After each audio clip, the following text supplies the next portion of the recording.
Radio Sucesos 101.7 FM presenta su noticiero Sucesos con Milton Pérez y Verónica Larrea. Un periodismo libre para una democracia plena. Los hechos y las opiniones de los sucesos que marcan nuestro tiempo.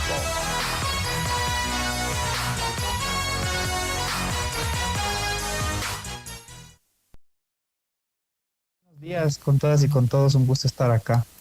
Bueno, lo que tú acabas de mencionar, Verónica, es nosotros todos los meses medimos la inflación. ¿Cómo se mide la inflación? Existe una canasta de cerca de 359 productos que representan el patrón de consumo de los ecuatorianos. A esa canasta la seguimos a lo largo del tiempo. Vamos midiendo sus precios y los cambios en el nivel de esos precios es lo que se conoce como inflación.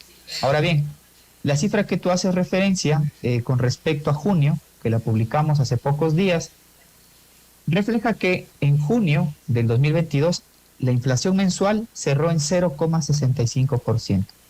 Esto significa que en términos generales entre mayo y junio se encareció esta canasta representativa del consumo de los hogares en 0,65%.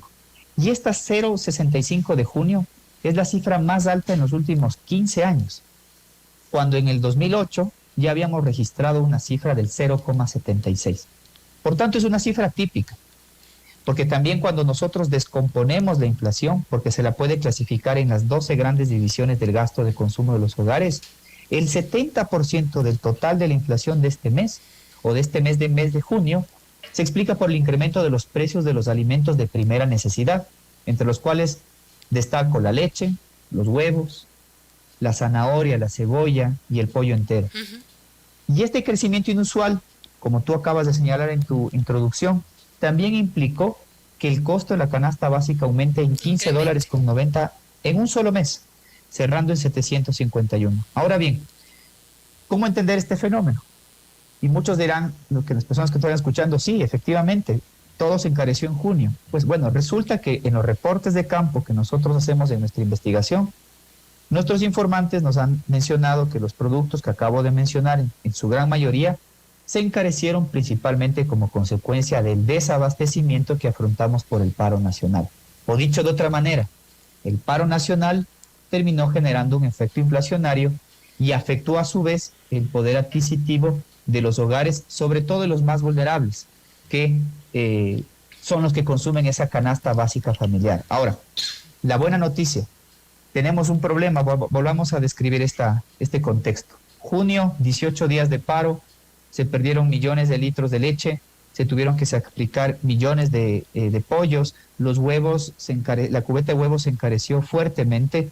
Las legumbres o las hortalizas que acabo de mencionar o describir también no eran de fácil acceso, los grandes mercados tuvieron desabastecimientos.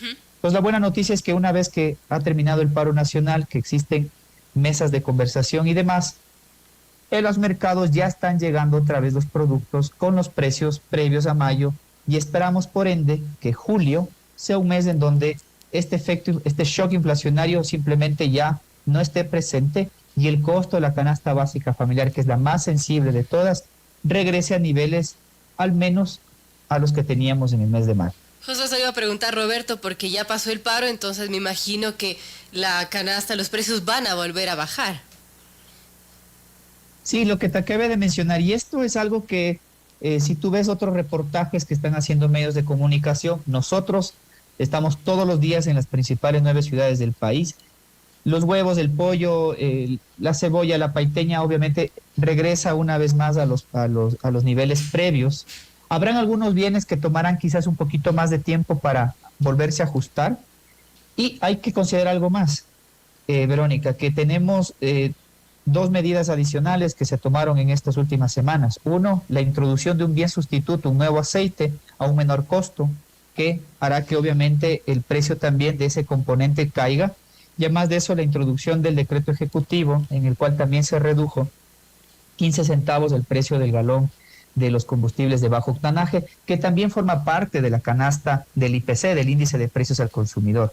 Por ende, esperaríamos, ceteris paribus, que no exista nada adicional, esperaríamos un julio con niveles de precios más acordes a lo que veníamos reportando en el mes de mayo, abril o febrero. Claro, el mes de junio fue atípico por la situación que todos conocemos con el paro. Amigos, 7:53 dialogamos con Roberto Castillo, director ejecutivo del INEC.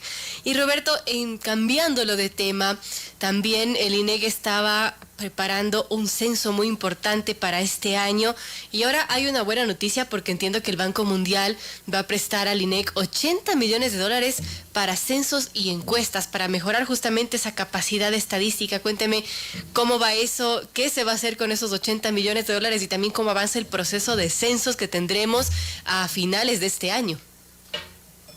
Sí, bueno, es una gran noticia, sobre todo para aquellos que están muy pendientes de cómo se produce información en el país. Eso se llama el Sistema Estadístico Nacional, que lo conformamos todos aquellos que producimos datos. La buena noticia es que el 30 de junio pasado, el directorio ejecutivo del Banco Mundial aprobó una línea de crédito por 80 millones de dólares para fortalecer, modernizar y generar capacidades al sistema estadístico. Y de manera puntual va a financiar el próximo censo de población, que es una inversión de aproximadamente 57 millones de dólares que hacen falta para poder concluir el censo de población. El censo ya lo hemos descrito y te lo puedo comentar brevemente. El censo se lo va a realizar después de 12 años y es la operación estadística más importante que le va a permitir a los ciudadanos, al sector privado, a la sociedad civil, a las agencias de Naciones Unidas y sobre todo al gobierno central y seccional poder saber con precisión cuántos somos, dónde estamos y en qué condiciones vivimos. Y esas tres preguntas que parecen triviales determinarán en los próximos 10 años el diseño de políticas públicas para combatir la desnutrición crónica infantil, para poder proporcionar protección social a la población más vulnerable, para que los GAT sepan exactamente en dónde deberían priorizar sus escasos recursos, por ejemplo, para inversiones de agua potable y alcantarillado y saneamiento. Por ende, el censo de población es parte de este paquete de financiamiento, que no solamente es financiamiento, Verónica, sino que también viene con el acompañamiento de una asistencia técnica de expertos internacionales, del Banco Mundial y también de todo el conjunto de agencias de Naciones Unidas que ya nos hemos reunido y también se van a sumar a este fortalecimiento del sistema estadístico y puntualmente del INEC. Interesante. ¿Y este acompañamiento por cuánto tiempo es o cómo funciona el sistema? Bueno, el paquete, este préstamo, es para al menos el periodo de ejecución de estos 80 millones, son para los próximos 4 años, pero son pagaderos para 17 años con 5 años de gracia, es decir, las condiciones de financiamiento son bastante positivas para el país y tenemos diferentes etapas. Este año es el censo de población, los 57 millones de dólares.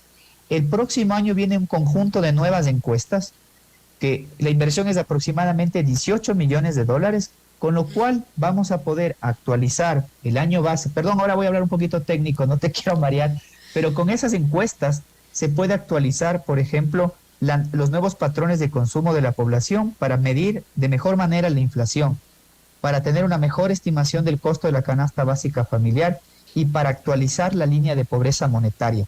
Y uno más, también vamos a poder actualizar o mejorar las estadísticas agrícolas y actualizar la forma en que se miden las estadísticas laborales. Todo ese paquete viene o empieza a ejecutarse en el año 2023. Y el último paquete, Verónica, es algo más tecnológico y es el fortalecimiento y la modernización tecnológica del INEC para poder generar datos o estadísticas oficiales a partir de la información que ya se produce en el Estado.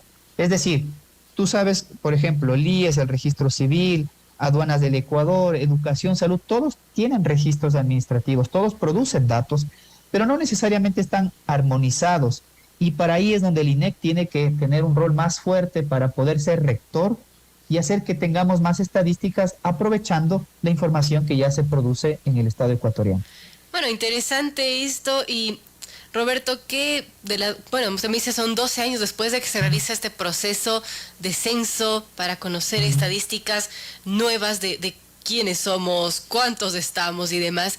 ¿Qué datos adicionales diferentes se va a pedir en este censo que no se han pedido en censos anteriores y que va a ser interesante para pues muchas cosas, entre ellas hacer políticas públicas a futuro? Bueno, solo te voy a mencionar 3 porque son más. Pero una de las primeras grandes innovaciones que tenemos es que este censo también va a ser el primero de comunidades, de pueblos indígenas, afros y montubios. Es inédito, es decir, a más de contabilizar a las personas, a los hogares y a las viviendas, vamos a trabajar en territorio para poder contabilizar efectivamente cuántas comunidades de pueblos indígenas, afros y montubios hay. Eso quiere decir que va a haber un formulario adicional que va a ser dirigido solamente para los representantes de las comunidades y vamos a indagar obviamente temas culturales, prácticas ancestrales y demás. Esa es una gran innovación. Otra, Verónica, es que este censo se va a hacer de una forma distinta. Ya no necesitamos paralizar el país un día. Vamos a hacerlo durante octubre, noviembre y diciembre. En octubre será por internet y en noviembre y diciembre será de forma presencial. Así que aquellos hogares que tengan acceso a internet se van a poder censar de manera muy fácil, segura, desde la comunidad de sus casas en el mes de octubre, con lo cual estamos aprovechando las fuentes de información. Y los resultados del censo estarán disponibles a partir de mayo del próximo año.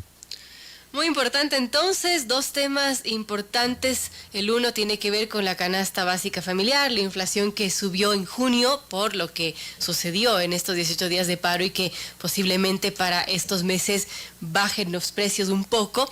Y la segunda cosa interesante es este préstamo del Banco Mundial de $80 millones para el INEC, para censos y encuestas, un censo que se retoma a los 12 años y que, bueno, arrojará cifras interesantes. Esto lo hará el INEC, como mencionaba, a la segunda mitad de este año. Así que estaremos pendientes, Roberto, de todo lo que sigan avanzando y, bueno, éxitos con ese censo. Muchas gracias. Y sumes al censo de población, pues tú también serás parte del mismo. Por supuesto. Gracias, buen día. Gracias a Roberto Castillo, director ejecutivo